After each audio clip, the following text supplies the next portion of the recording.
Hər vaxtınız xeyir olsun. Azad Azərbaycanın xəbərlər xidməti efirdə öz işini davam etdirir. Əvvəlcə qısa xəbər başlıqları ilə tanış olaq.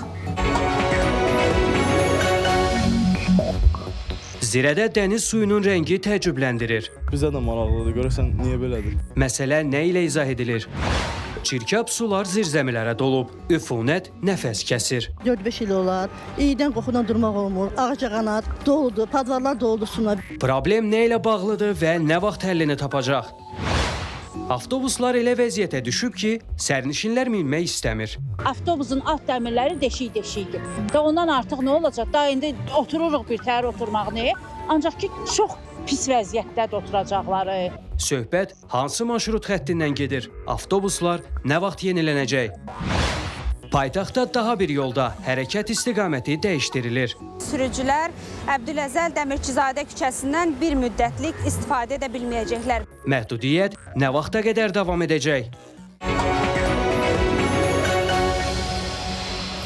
İndi isə daha ətraflı Prezident İlham Əliyev Türkiyə Prezidenti Rəcəb Tayyip Ərdoğana başsağlığı məktubu ünvanlayıb.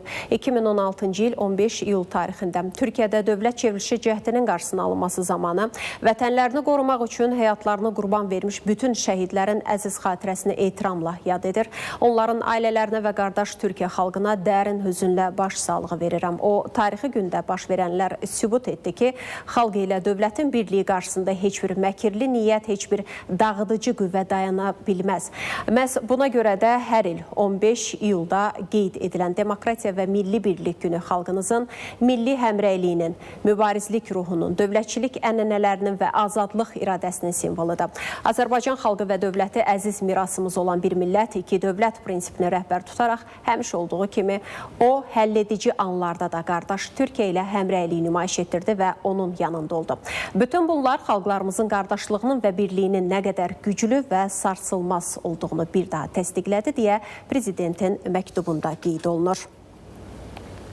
Dünyada eyni dəyərlərə, eyni soy kökünə, dini dəyərlərə sahib ölkə çoxdur, amma heç biri Azərbaycan-Türkiyə müttəfiqlik, qardaşlıq əlaqələri ilə müqayisə edilə bilməz.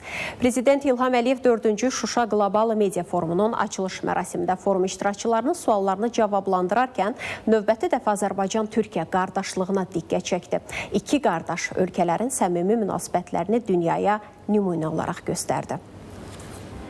Əgər siz əməkdaşlıq, siyasi, iqtisadi, enerji, bağlantılar, insanlar arasında təmaslar səviyyəsinə baxsaz, bəlkə də dünyada bir-birinə yaxın olan, bir-birinə bu qədər dəstək verən və dost olan Türkiyə və Azərbaycandan başqa digər iki dövlət tapmazsınız. Bu, xalqlarımız, ölkələrimiz üçün böyük zənginlikdir. Biz bir yerdə olanda daha güclüyük. Əgər bizlərdən kiməsə xoşa gəlməz və ya pis hadisə üz verərsə, digəri bütün potensialı, o cümlədən hərbi gücü ilə qardaşımızın müdafiəsinə qalxacaq.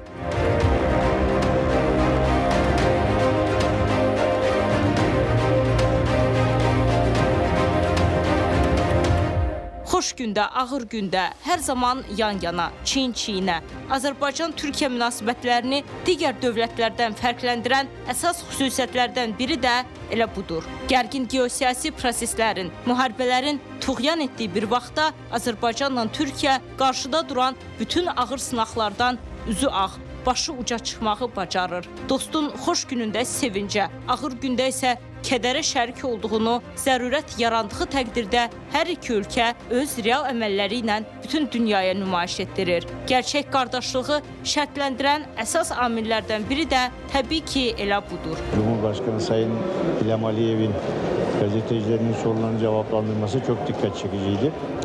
Ve burada belki de en önemli konulardan birisi bir kere daha Türkiye ile olan dostluğunun bir millet iki devlet oluşun altını çizmesi, bir kere daha Türkiye'ye olan güvenini, kardeşliğini ifade etmiş olması çok memnuniyet vericiydi.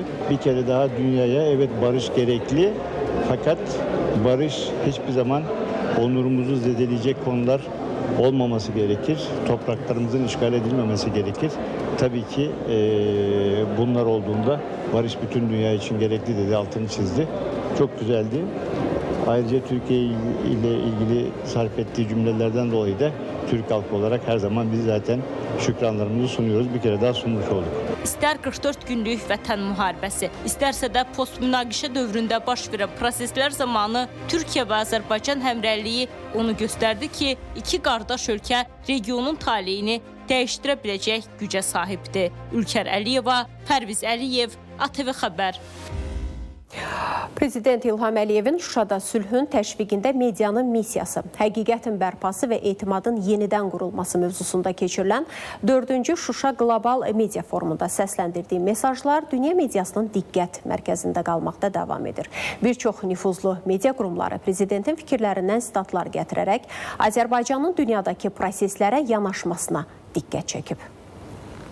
Almaniyanın Deutsche Welle yayım qurumu Prezident İlham Əliyevin forumda Azərbaycanın Avropa Şurası ilə münasibətlərinə dair səsləndirdiyi fikirləri geniş işıqlandırıb. Məqalədə dövlətimizin başçısının Azərbaycanın artıq 2 ildir Avropa Şurasında ayrı-seçkiliyə məruz qaldığını bildirdiyi vurğulanır. Deutsche Welle İlham Əliyevin Azərbaycan-Rusiya münasibətləri ilə bağlı fikirlərinə də geniş yer ayırıb. Bildirdi ki, Azərbaycan prezidenti Bakı ilə Moskva arasında müəyyən dövrlərdə müşahidə olunan gərginliyin artıq arxada qaldığını, iki ölkə arasında münasibətlərin isə tam normallaşdığını vurğulayıb.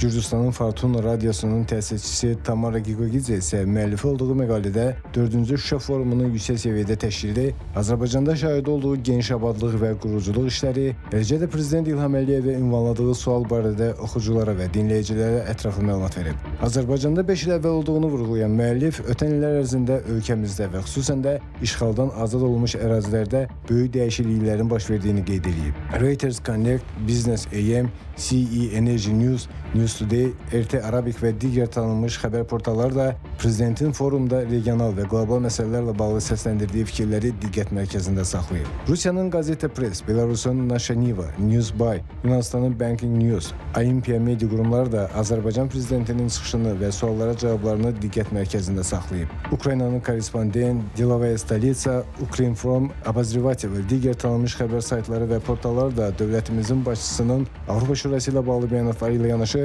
Ukraynaya göstərilən dəstəyə dair fikirlərinə xüsusi diqqət ayırıb. İranın İRNA Dövlət Xəbər Agentliyi, Çin, Bolqarıstan, Rumıniyanın informasiya agentlikləri də prezidentin Qlobal Media Forumunda çıxışındakı diqqət çəkən məqamları oxucularına çatdırıb. Yaponiyanın Jiji Press və Newspix kimi nüfuzlu xəbər resursları isə dövlət başçısının Yaponiya ilə Azərbaycan arasındakı münasibətlərə dair bəyanatlarını oxucuların diqqətinə çatdırıb. Məqalələrdə prezidentin iki ölkə arasında müdafiə sənayesi sayəsində əməkdaşlıq potensialının olduğunu bildirdiyi, həmçinin bu sayədə təcrübə mübadiləsi və birgə istehsal imkanlarını vurğuladığı qeyd olunub. Serbiyanın xəbər agentliklərindəki məqalələrdə isə Azərbaycanın Avropa ölkələrinə təbii qaz tədarükünü artırma məqsədi ilə danışıqlar apardığı və Avropanın etibarlı enerji tərəfdaşına çevrildiyi vurğulanıb. Uruguayın Diario Ar elektron xəbər portalında isə qeyd edilib ki, Azərbaycanın yenidən qurulmasını simvolizə edən Şuşa şəhərindən səslənən prezident həqiqət uğrunda mübarizənin 21-ci əsrin əsas çağırışlarından biri olacağını bildirib, Şuşanın məkan kimi seçilməsinin təsadüfi olmadığı vurğulanıb. Diqqətə çatdırılıb ki, Azərbaycan üçün bu şəhər bərpa olunmuş şəhər mərkəzindən daha böyük məna daşıyır. Çilinin El Periodista elektron xəbər portalı Azərbaycan prezidentinin köməkçisi Hikmət Hacıyevə istinadən bildirib ki, Şuşa medianın gələcəyini müzakirə etmək üçün xüsusilə əhəmiyyətli bir yerdir. Argentinanın Latin America News Agency Instagram səhifəsində isə bildirilib ki, Azərbaycan prezidenti Argentina ilə Böyük Britaniya arasında Falkland adaları ilə bağlı mübahisəyə toxunub. Prezident münaqişənin danışıqlar, xoşməramlılıq və beynəlxalq hüquqa uyğun şəkildə həll edilməli olduğunu vurğulayıb. İordaniya, Yəmən, Misir, Səudiyyə Ərəbistanının nəşrlərində isə prezidentin İordaniya kralı 2. Abdullahın yaxın şərqdə sülh təşəbbüslərinə verdiyi dəstəyi yüksək qiymətləndirməsi, Azərbaycanın İƏT çərçivəsində əməkdaşlığa verdiyi önəm xüsusi vurğulanıb. Litvanın Milli Radio və Televiziyasının portalında prezidentin Azərbaycanın 19-cu əsrdən etibarən müstəmləkə şəraitində yaşaması, SR dövrünə münasibəti və müstəqillikdən sonra ölkənin keçdiyi inkişaf yolu ilə bağlı fikirləri diqqət mərkəzində olub. Materiallarda Sovet dövründə Azərbaycanın təbii sərvətlərinin istismarı, müstəqillik illərində əldə olunan nailiyyətlər və keçmiş Sovet respublikalarının inkişafına dair qiymətləndirmələr də oxucuların diqqətinə çatdırılıb. Özbəkistan, Tacikistan və Qırğızstanın xəbər portalları isə Prezident İlham Əliyevin regional və beynəlxalq gündəmə dair mesajlarını geniş auditoriyaya çatdırıb. Materiallarda Türkiyə-Azərbaycan müstəqilliyinin dünyada analoqu olmayan model kimi qiymətləndirilməsi, yaxın şərqdə sülh çağırışları, eləcə də Avropa təsisatları ilə münasibətlərə dair Bakının mövqeyi ön plana çıxarılıb. Bəxtiyar Fətullayev, ATV Xəbər.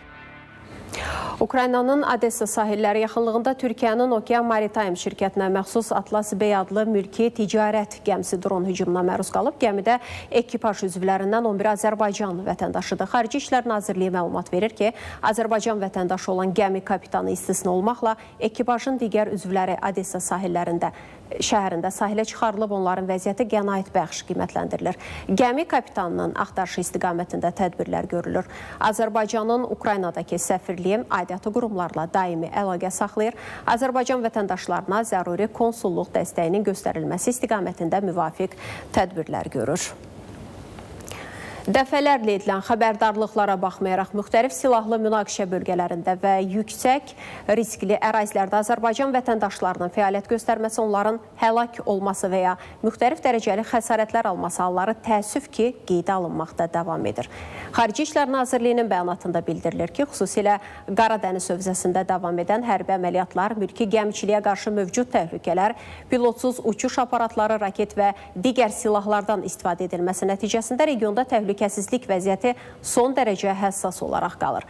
Bu çərçivədə Azərbaycan vətəndaşlarına hərbi əməliyyatların davam etdiyi və ya təhlükəsizlik vəziyyətinin qeyri-sabit olduğu bölgələrə səfər etməkdən, həmin ərazilərdə əmək fəaliyyəti ilə məşğul olmaqdan və ya bu marşrutlar üzrə fəaliyyət göstərən nəqliyyat vasitələrində, o cümlədən dəniz gəmilərində işləməkdən çəkinməyə çağırırıq deyə bəyanatda qeyd olunur. Buraxılışımız davam edir. Zaqatalada bir neçə gün əvvəl itkin düşən 62 yaşlı kişinin meyidi çaydan tapılıb. Rayonun Dağlı kənd sakini 62 yaşlı Xanlar Məmmədovun üzərində zorakılıq əlamətləri olmayan meyidi Tala çayı ərazisində aşkarlanıb. Onun suda boğularaq həyatını itirdiyi ehtimal olunur. Məlumatlara görə mərhum əsəb xəstəliyindən əziyyət çəkirdi. Faktla bağlı Zaqatala rayon prokurorluğunda araşdırma aparılır.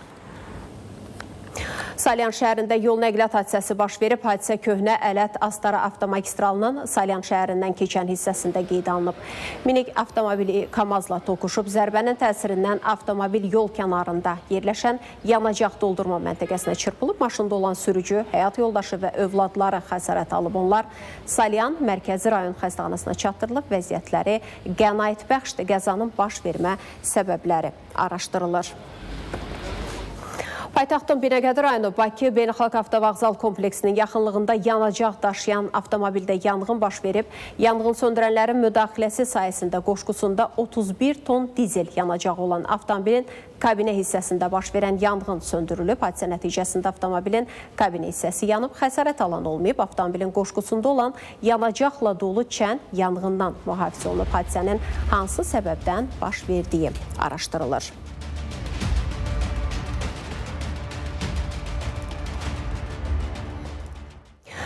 Qusarda narkotik tərkibli çətənə bitkilərini kultivasiya etməkdə şübhəli bilinən Qurban Hərbizanov saxlanılıb. Onun yaşadığı evin ətiyani sahəsinə baxış zamanı kultivasiya yolu ilə yetişdirilən çətənə kolları, eləcə də marihuana aşkarlanıb. Qurban Hərbizanov barəsində həbs qəti imkan tədbiri seçilib, araşdırmalar davam edir. Qərb bölgəsində növbəti dəfə kütləvi zəhərləmə faktı qeydə alınıb. Bu dəfə qida zəhərlənməsi Samux rayonunun Aluşağı kəndində qeydə alınıb. İlkin məlumata görə ondan çox şəxs qida zəhərlənməsi diaqnozu ilə Gəncə Birləşmiş Xəstəxanasının nəzdində fəaliyyət göstərən Abbas Səhət adına xəstəxananın yolxucu xəstəliklər şöbəsinə yerləşdirilib. Xəstəxanadan bildirilib ki, 7-si az yaşlı olmaqla 10 nəfərə zəhərləmə şübhəsi ilə bağlı zəruri tibbi xidmətlər göstərilib. Hazırda müalicələri davam etdirilir və vəziyyətləri orta ağır qiymətləndirilir. Əldə edilən məlumata görə kənd sakinlərindən biri halva bişirib və qonşulara paylayıb. Həmin evin sakinləri və təminat dadan digər qonşular özlərini pis hiss etdiklərindən xəstəxanaya müraciət ediblər. Qida Təhlükəsizliyi Agentliyinin Gəncə Daşkəsən regional bölməsi artıq araşdırmalara başlayıb. Qeyd edək ki, bu son 3 gündə yaxın şəhər və rayonda artıq 3-cü kütləvi qida zəhərlənməsi faktıdır. Bunlar öz evlərində yas mərasimi ataların ilini keçirdilər. Orada müxtəlif çeşitli qidalar veriblər. Əsasən orada halvadan istifadə olunub. Sonra südlü aşdan, çörək və digər məhsullar olubdur. Pomidor, xiyar. Ondan sonra orada olan vətəndaşlarımızda müxtəlif əlamətlər ortaya çıxıb. Əsas əlamətlər ürək bulanma, qusma, baş ağrısı, halsızlıq, zəiflik. Xəstələrin hamısına lazımı tədbirlər həyata keçirilir. Mediada Azəri Dadəmtə nişanlı toyuq kalbasasında toyuq tükünün aşkar olunması ilə bağlı yayılan məlumat əsasında fiziki şəxs Vüqar Məmmədova məxsus kalbasa və sosiska məhsullarının istehsalı müəssisəsində yoxlama keçirilib. Qida Təhlükəsizliyi Agentliyindən bildirilib ki, yoxlama zamanı toyuq dərilərinin tükdən təmizlənmədən xammal kimi istifadə edildiyi, istifadə olunan bəzi xammalların müşayiət edici sənədlərinin olmadığı, məhsulların etiketlənməsi ilə bağlı tələblərin pozulduğu və istehlakçılara düzgün məlumat verilmədiyi müəyyən olunub. Aşkar edilmiş uyğunsuzluqlarla bağlı müəssisə rəhbərliyi barəsində inzibati tədbirlər görülüb, məhsullardan laborator müayinələr üçün nümunələr götürülüb, nöqsanlar aradan qaldırılanadək müəssisədə istehsalın dayandırılması və məhsul partiyasının satış şəbəkəsindən geri çağırılması barədə qərar qəbul edilib. Müəssisədə sözü gedən kalbasa məmulatlarının istehsalında mənşəyi bilinməyən tüklü toyuq dərisindən istifadə edilmişdir. Belə ki, toyuq dərisi tükdən təmizlənmədən tüklü şəkildə farş halına salınaraq istifadə edilmişdir. Bu da ciddi sanitar norma qaydaların pozulması faktıdır. Zirədə dəniz suyunun rəngi təəccübləndirir. Bəli, Zirə ərazisində Xəzər dənizi qırmızı rəngə boyanıb. Çimərlikdə dəniz suyunun rənginin dəyişməsi ilə bağlı sosial şəbəkələrdə video görüntülər yayılıb. Məsələ nə ilə izah edilir? Narahatlığa əsas varmı? Əməkdaşımız Aysu Qayıbova buna aydınlıq gətirib, izləyək. Sosial şəbəkələrdə Xəzər dənizinin Zirə qəsəbəsi hissəsində suyun rənginin qəhvəyi və qırmızımtıl çalarlara çevrildiyi əks olunan video görüntü yayılıb. Görüntülər qısa zamanda geniş müzakirələrə səbəb olub. Çimərlik ərazisində dəniz suyunun rənginin dəyişməsi sakinlər arasında narahatlıq yaradıb. İddialarla əlaqədar olaraq biz də həmin əraziyə yollandıq. Xəzər rayonu Zirə qəsəbəsindəyik. Dənizə baxdıqda suyun rəngində müəyyən dəyişiklik hiss olunur. Bəs bu dəyişikliyə səbəb nədir? Dəyişiklik təbii proseslə əlaqədardır, yoxsa hər hansı ekoloji problemdən xəbər verir? Süjet boyu bu kimi suallara cavab axtaracağıq. Sakinlərdən biri deyir ki, dənizin rənginin dəyişməsi ilə yanaşı suda xoşa gəlməz qoxu da yaranıb. Narahatçılığım oldu, bəli, həm də qoxu da var idi, düzdür. Prosesi iqlimlə əlaqədar ola bilər, yəqin ki, çünki keçən ildə belənçində olmamışdı, görməmişdi. İndi də mən də birinci dəfədir sezon açılan, birinci dəfədir gəlirəm. Onda da gördüm ki, xoşa gəlməz. Həftə ərzinə gəlirik buralığa. Belə qırmızı rəng dənizdə yaranıb, bizə də maraqlıdır. Hər rəng olaraq bəli, narahatlıq oldu. Məşq eləmək üçün bu həftələr ərzində neçə dəfə gəlmişik də bura.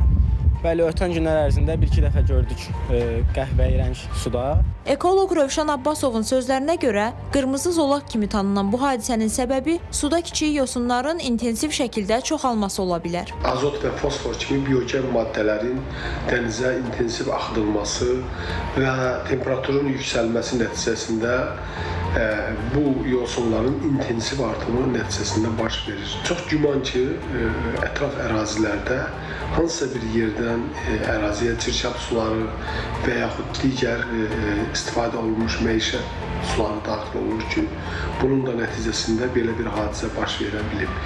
Başqa cür də ola bilər, yəni əraziyə qırmızı zolaq külək vasitəsilə digər bir yerdən gətirilə bilər. Hər bir halda belə bir su ilə təmasdan qaçmaq lazımdır. Məsələ ilə bağlı Dövlət Su Ehtiyatları Agentliyi yanında suların istifadəsinə və mühafizəsinə Dövlət Nəzarəti Xidmətindən bildirildi ki, qurum əməkdaşları tərəfindən əraziyə baxış keçirilib. Sudan nümunələr götürülərək xidmətin tabeliyində fəaliyyət göstərən mərkəzi laboratoriyaya təqdim olunub. Hazırda nümunələr üzrə laborator analizlər aparılır və nəticələr əldə olunduqdan sonra ictimaiyyətə ətraflı məlumat veriləcək. Eyni zamanda bildirildi ki, aparılan ilkin araşdırmalar zamanı sözügedən ərazidən Xəzər dənizinə istiqamətlənən hər hansı axar müşahidə edilməyib. Aysu Qayıbova, Suada Quliyeva, ATV Xəbər. Daha bir marşrut xətti ilə bağlı sərnişinlərin narazılığı var. Daha doğrusu, avtobusların köhnə olması narazılıq yaradır. Qaynar xəttimizə müraciət edən vətəndaşlar xəttə buraxılan avtobusların köhnə və baxımsız vəziyyətdə olmasından danışıb, çox əziyyət çəkdiklərini bildiriblər. Bəs daşıyıcı şirkət nə düşünür? Marşrut xəttində hər hansı bir yenilik gözlənilirmi? Yoxsa hələ uzun müddət sərnişinlər köhnə avtobuslarla hərəkət etməli olacaq? Əməkdaşımız Nurlan Şiraliyev bunu öyrənməyə çalışıb.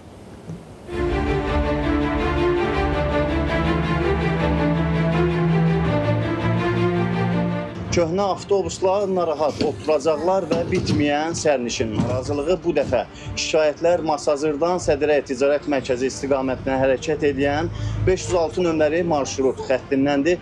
Belə ki, sərnişinlərin sözlərinə görə xəttə buraxılan avtobusların hamısı köhnə və istismar müddətini başa vuran nəqliyyat vasitələridir. Avtobusun alt dəmirləri deşik-deşikdir. Və ondan artıq nə olacaq? Daha indi otururuq bir təhər oturmağını, ancaq ki, çox pis vəziyyətdə oturacaqları.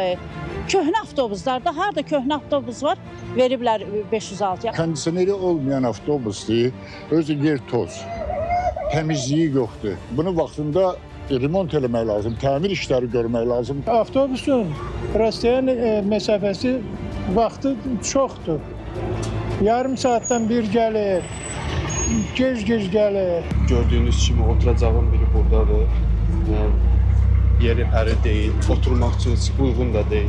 Problem bununla da bitmir. Avtobuslar arası interval 20 dəqiqə nəzərdə tutulsa da, yarım saatdan çox vaxt keçməsinə baxmayaraq ərazidə avtobus görünmədi. Dayanacağa yaxınlaşan sürücü isə çəkiliş qrupunu görüb ərazidən uzaqlaşdı. Başlanğıc nöqtəsi 20 dəqiqə göstərilib, 30 dəqiqədən sonra gəlmişsiniz və avtobusu saxlamırsınız. Səbəb nədir? Ona görə probkadır. Yaranan narazılıqlarla bağlı daşıyıcı şirkətə müraciət etdik. Şifahi olaraq bildirildi ki, növbəti aydan etibarən avtobuslar yeniləri ilə əvəz olunacaq. Yerüstü Nəqliyyat Agentliyindən isə bildirildi ki, sözügedən marşrut xətti müsabiqəyə çıxarılıb. Nurlan Şiraliyev, Pərviz Əliyev, ATV Xəbər. Yayda toz torpaqdan, qışda isə palçıqdan yollarda hərəkət mümkünsüz olur. Söhbət Lənkəranın Xarxatan kəndinin keçilməz vəziyyətə düşən avtomobil yollarından gedir. Sakinlər deyir ki, yol problemindən çox əziyyət çəkirlər. Kəndin yolları nə vaxt asfaltlanacaq sualla əməkdaşlarımız cavab axtarıb.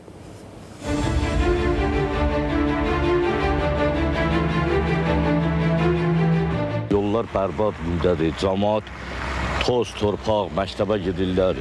Biraz yağış yağır, yaman gündədir. Maşınlar keçə bilmir, pis gündədir, su səpirlər, palçıq olur, lehmə olur. Hələ giriş belədir.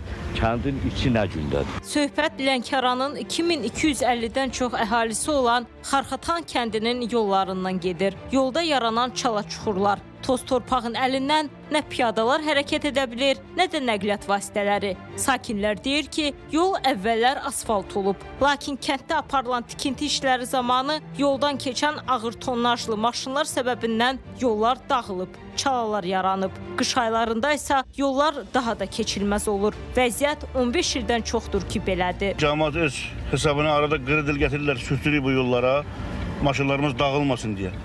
Amma yağış yağan kimi yenə də pis günə qalır yollarımız. Bərbad gündədir. Yəni maşının maya qoymaydan bezmişik. Neçə illərdir bu yollar bərbad vəziyyətdədir. Yəni işləmək olmur, kəndə işləmək olmur. Marşrut hər dəqiqə başı sınır. Kəndin girişi ən aşağısı 3 kilometr var da. Yəni bu başdan o başa çıxışa kimi.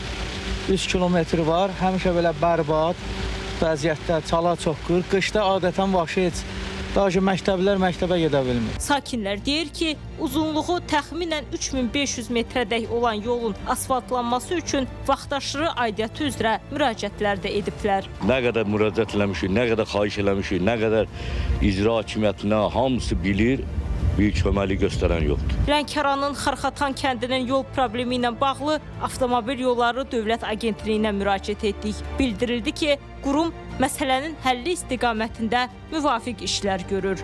Lənkəran rayonunun Şahlasər Xarxadan kənd yolunun yenidən qurulmasına bağlı agentliyimiz tərəfindən təkliflər hazırlanaraq aidiyyət üzrə təqdim olunub. Həmin təkliflər əsasında yolun yenidən qurulması dövlət investisiya proqramına daxil edilməlidir. Həmin proqrama daxil edildikdən sonra yolun yenidən qurulması tərəfimizdən təmin olunacaq. Sadət Ayaz qızı, Zaur İsmailov, Ülkər Əliyeva, ATV Xəbər, Lənkəran. Sürücülər, diqqətli olun, belə ki, paytaxtda daha bir yolda hərəkət istiqaməti dəyişdirilir. Sabahdan etibarən Əbdüləzəl Dəmircizadə küçəsində nəqliyyat vasitələrinin hərəkət istiqaməti əksinə dəyişdirilir. Yəni, həmin yol müvəqqəti olaraq bağlanır. Sürücülər hansı alternativ yollardan istifadə edə bilər? Məhdudiyyət nə vaxta kimi davam edəcək? İzləyək.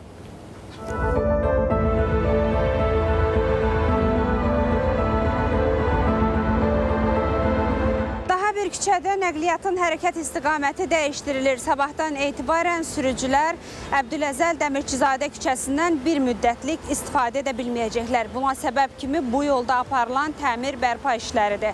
Və sürücülər Əhməd bəy Ağaoğlu küçəsi ilə və Koroğlu Rəhimov küçəsi ilə hərəkət edə biləcəklər.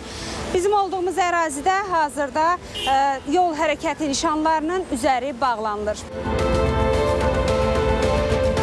Yerüstü Nəqliyyat Agentliyindən bildirildi ki, dəyişiklik Nəqliyyata Əlaqələndirmə Şurasının təsdiqlədiyi layihə çərçivəsində həyata keçirilir. Dəyişiklik nəticəsində Xətai prospekti ilə Əbdüləzəl Dəmirçizadə küçəsinin kəsişməsində işıqforun fazalarının sayı 3-dən 2-yə endiriləcək. Bu isə nəqliyyat vasitələrinin orta gözləmə müddətini təxminən 40 saniyə qədər azaldacaq. Kəsişmənin eyni zamanda ötürücülük qabiliyyətini artıracaq. Bu da əsasən Koroğlu Rəhimov küçəsi və Xətai prospekti, eyni zamanda Yusif Səfərov küçəsi və Heydər Əliyev prospektində hərəkət şəraitində müsbət təsir göstərəcək. Layihəyə əsasən təmirdən sonra küçədə avtobus zolağı təşkil olunacaq və avtobuslar digər hərəkət iştirakçılarına mane olmadan öz zolağı ilə Elm və Təhsil Nazirliyi istiqamətində, yəni sağa hərəkət edə biləcəklər. Məlumata görə təmirdən sonra da bu küçədə olan parklama yerləri olduğu kimi saxlanılacaq. Xatırladaq ki, bu Bakı şəhərində və ətraf ərazilərdə nəqliyyat infrastrukturunun təkmilləşdirilməsinə dair 2025-2030-cu illər üçün dövlət proqramında nəzərdə tutulan Ağaoğlu və Yusif Səfərov küçələrini birləşdirən tunelin inşasına kimi olan müvəqqəti həldir. Turanət Ağızadə, Yunis Yusifli, ATV Xəbər. Çirkab sular zirzəmilərə dolub üfunət nəfəs kəsir. Suraxanı rayonunda yaşayış binasında belə bir vəziyyət yaşanır. Kanalizasiya problemindən əziyyət çəkən sakinlər zirzəmidə toplanan çirkab suların binanı üfunətə bürüdüyünü, yay aylarında həşəratların həyatlarını çətinləşdirdiyini deyirlər. Problem nə ilə bağlıdır, nə vaxt həllini tapacaq? Aidiyyatı qurum suala hansı cavabı verib? İzləyək.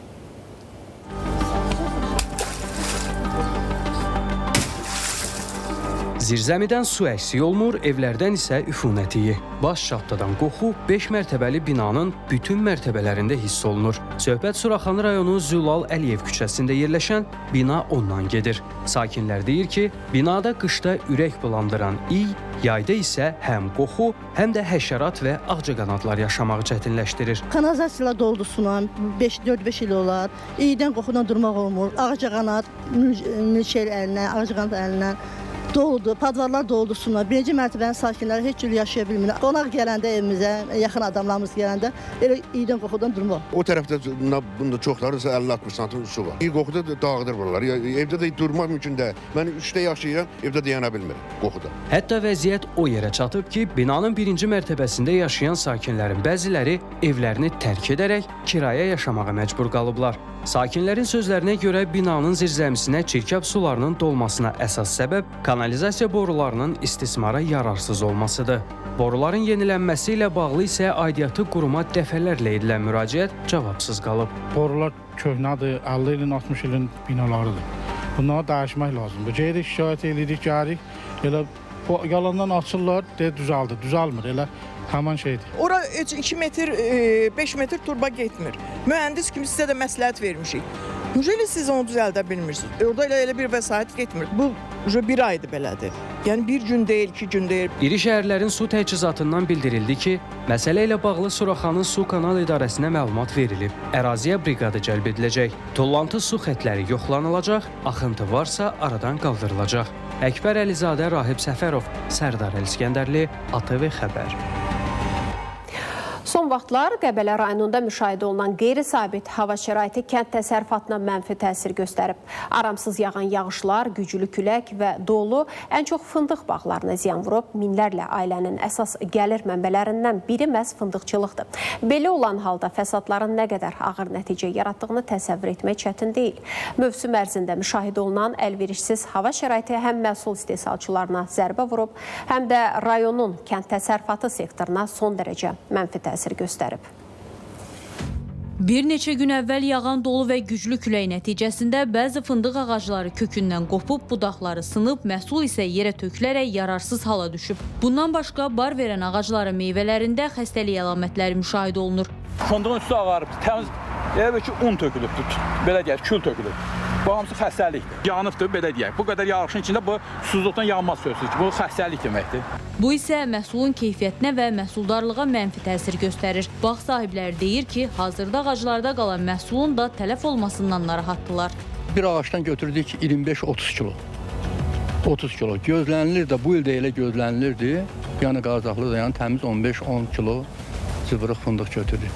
Bu il lap məhsuldarlıq güclü idi, amma bu yaranmış vəziyyətin nəticəsində məhsuldarlıq çox aşağıdır. İndi hardasa məsəl üçün 8-15 kilo arası belənçi olacaq. Bu il bu 3 kilodan 5 kilodan çox olmayacaq. Çünki elə bağ var ki, heç bir şey, bir məhsul da yoxdur o ağaclardan. Belə bir vəziyyət yaranıb. Mütəxəssislər yaranmış vəziyyətlə bağlı bağ sahiblərinə aqrotexniki tədbirlərin vaxtında həyata keçirilməsini, eləcə də göbələk xəstəliklərinə qarşı müvafiq preparatlardan istifadə etməyi tövsiyə edirlər. Ancaq yağıntıların fasiləsiz davam etməsi dərmanlama işlərinin aparılmasını çətinləşdirə bilər. Isınmış, qırılmış budaqları tez bir zamanda budamaq ilə, sanitar qırım aparmaqla götürmək lazımdır. Zədələnmiş budaqlara, zoğlara 1% bordo mayesindən istifadə etmək lazımdır. Son vaxtlar olan aramsız yağışlar, rütubətin miqdarının çox olması, nəmliyin çox olması müəyyən göbələk infeksiyasının, göbələk tip mənşəli xəstəliklərin aktivləşməsinə gətirib çıxarıb.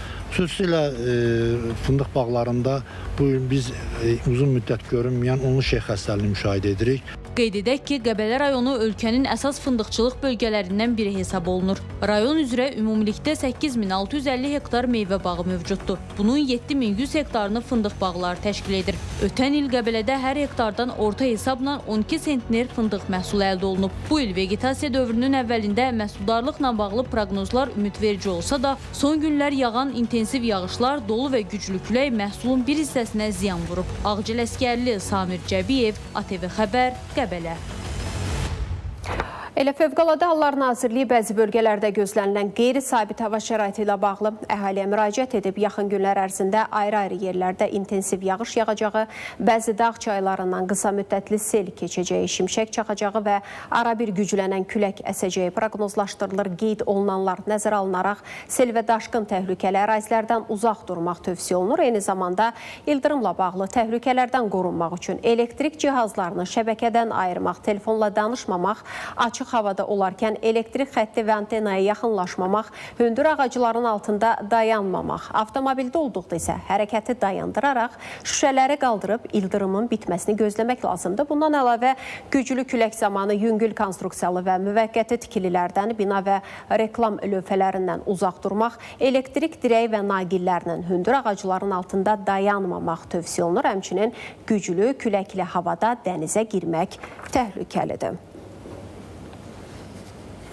Bugündən yeni 100 manatlıq əskinaslar tədavülə buraxılır. Pul nişanında ən son mühafizə elementləri olaraq 3 ölçülü mikrogüzgü effektində rəngli dəyişən aloqram, görmə qüsuru olanlar üçün tanıma elementi, mühafizə sapı, mürəkkəbsiz çap, mikromətnlər və digərləri tətbiq olunub. Yenilənmiş 100 manatlıq kağız pul nişanı hazırda tədavüldə olan eyni nominallı pul nişanı ilə paralel dövriyədə olacaq və tədavül vasitəsi kimi məhdudiyyətsiz istifadə ediləcək.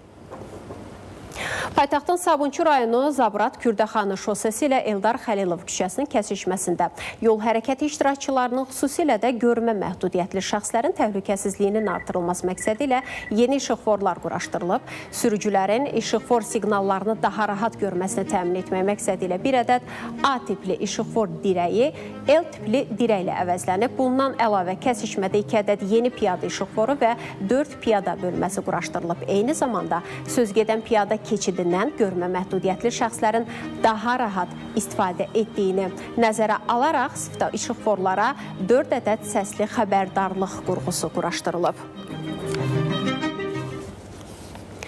Cari ilin yanvar-iyun aylarında Azərbaycandan Ermənistana ixrac edilən məhsulların dəyəri açıqlanıb. Dövlət Gömrük Komitəsindən bildirilib ki, yanvar-iyun aylarında Azərbaycandan Ermənistana 17 milyon 129 min Birləşmiş Ştatları dolları dəyərində məhsul ixrac edilib.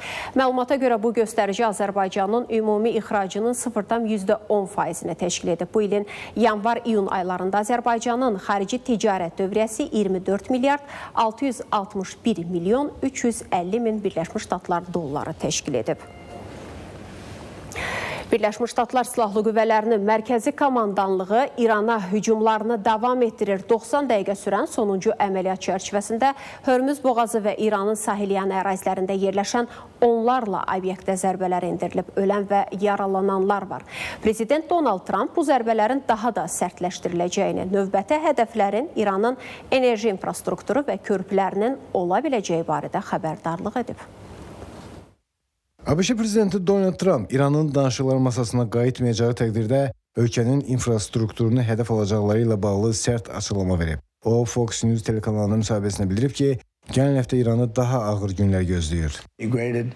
Sabah gecə onlara çox sərt zərbə endirəcəyik. Növbəti gecə də eyni olacaq. Gələn həftə isə onlar üçün daha pis olacaq. Çünki elektrik stansiyaları və körpülər hədəfə çevriləcək. Əgər danışıqlar masasına qayıtmasalar, bütün körpülərini dağıdacağıq.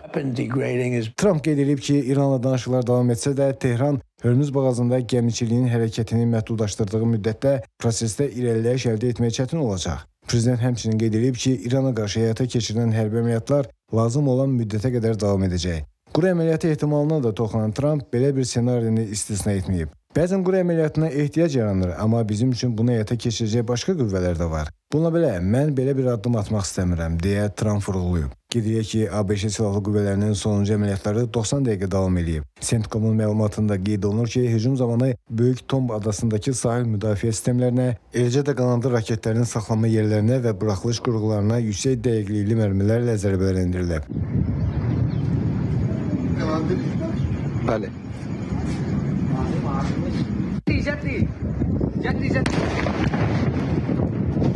Lakin İran hakimiyyəti ABŞ-nin dinc insanları və mülki infrastrukturu hədəf aldığını bəyan edir. İran hökumətinin sözcüsü Fatimə Mühacirani ABŞ-nin daha bir hücumu nəticəsində İranın cənubunda 30-dan çox insanın öldüyünü bildirib. İranın Səhiyyə Nazirliyinin sözcüsü Hüseyn Kermanpurun açıqlamasına görə isə ABŞ-nin son hücumlarında 260-dan çox mülki şəxs yaralanıb. Qeyd edək ki, İran ordusu da ABŞ-nin hücumlarına cavabsız qalmayıb. İslam İnqilabı Keşişçiləri Korpusu Birləşmiş Ştatların Bəhreyn və Küveytdəki bazalarına növbəti dəfə zərbələr endirib.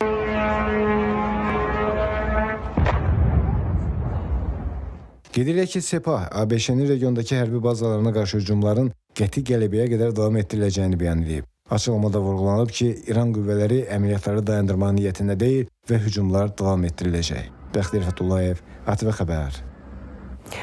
Türkiyəyə məxsus yük gəmisi İranın Bəndər Abbas hava limanı yaxınlığında batıb. Məlumata görə gəmidə dəlik yaranıb, 2 yerə bölünüb və batmağa başlayıb.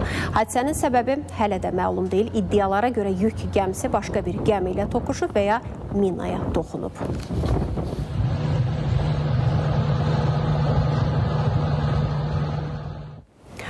2026-cı il Dünya Çempionatının yarımfinal mərhələsində İspaniyaya məğlub olaraq mundialla vidalaşan Fransa millisinin azarkeşləri ölkədə ixtişaşlar törədib. Qarşılaşmadan sonra paytaxt Paris və digər şəhərlərdə yüzlərlə azarkeş küçələrə axışıb. Bəzi yerlərdə polisə müqavimət göstərilib. Avtomobillər yandırılıb, mağazalara və ictimai əmlaka ziyan vurulub. Daxili İşlər Nazirliyinin məlumatına əsasən hadisələr zamanı ümumilikdə 160 nəfər saxlanılıb. Asayişi qorumaq üçün şəhərlərə minlərlə polis əməkdaşı cəlb olunub. Bildirilir ki, toqquşmalar nəticəsində bir neçə polis əməkdaşı xəsarət alıb, çox sayda avtomobilə ziyan dəyib.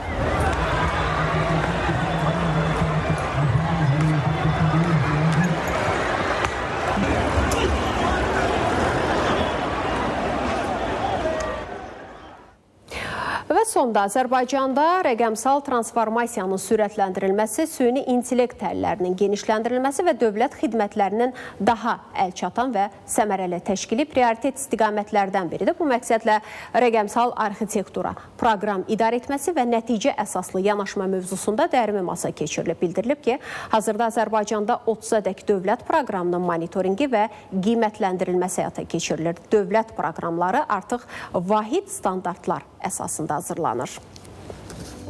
Süni intellekt, rəqəmsal platformalar və innovativ texnologiyalar dövlət xidmətlərinin daha operativ, şəffaf və vətəndaş yönümlü şəkildə təşkili üçün yeni imkanlar yaradır. yaradılan bütün rəqəmsal həllər və sistemlər ayrı-ayrı istiqamətlər üzrə fəaliyyət göstərsələr də, vahid yanaşma çərçivəsində bir-biri ilə əlaqələndirilir. Dəyirmi masada müzakirələr zamanı bildirildi ki, bu yanaşma rəqəmsal ekosistemin dayanıqlığının, səmərəliliyin və informasiya təhlükəsizliyinin təmin olunmasına xidmət edir. Biz bugünkü rəqəmsal arxitekturanı həm də proqram idarə etməsi və nəticə əsaslıq əsasında diqqətdən keçirdirik. İqtisadiyyatla bağlı mən qeyd etmək istəyirəm ki, həm 26-28-ci il rəqəmsal inkişafın sürətləndirilməsinə bağlı tədbirlər planında tapşırıqlar müəyyənləşdirilmişdir. Amma informasiya təhlükəsizliyi nöqteyi nəzərindən biz çox qabaqdayıq. 2026-cı ildə 52-ci yerdən 31-ci yerə qədər irəliləmiş, 21 pillə irəliləmişik. Dövlət xidmətlərinin vahid platformada təqdim olunması istiqamətində işlər davam etdirilir. Artıq e-sosial və e-təbib kimi tətbiqlərin xidmətləri MyGov platformasına inteqrasiya olunub və həmin tətbiqlərin fəaliyyəti dayandırılıb. Növbəti ilin sonunadək daha 7 tətbiqin xidmətlərinin də MyGov üzərindən təqdim edilməsi və ayrıca fəaliyyətinin dayandırılması planlaşdırılır. Artıq MyGov-da chatbot istifadəyə verilib, beta versiyası və növbəti aylarda da biz agent əsaslı MyGov platformasına keçid etməyi hədəfləyirik. Belə ki, vətəndaş ona lazım olan xidməti almaq üçün biz həmçinin ora voice to text və voice to voice texnologiyalarını əlavə etməyi düşünürük. Vətəndaş artıq MyGov-a bir növ səsli mesaj göndərməklə o istədiyi xidməti MyGov-dan almağa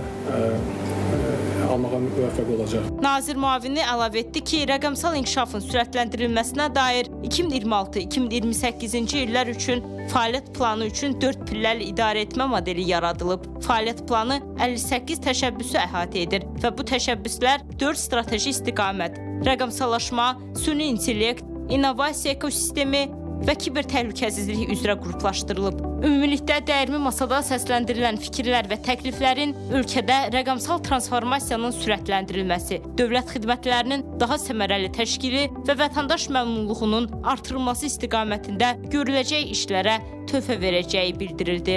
Sevinc Əliyeva, Rahil Bəhlulzadə, Ülkər Əliyeva, ATV Xəbər. ATV Xəbərdən bugünə çatdıracaqlarımız bunlar idi. Sağ olun, sağlıqla qalın.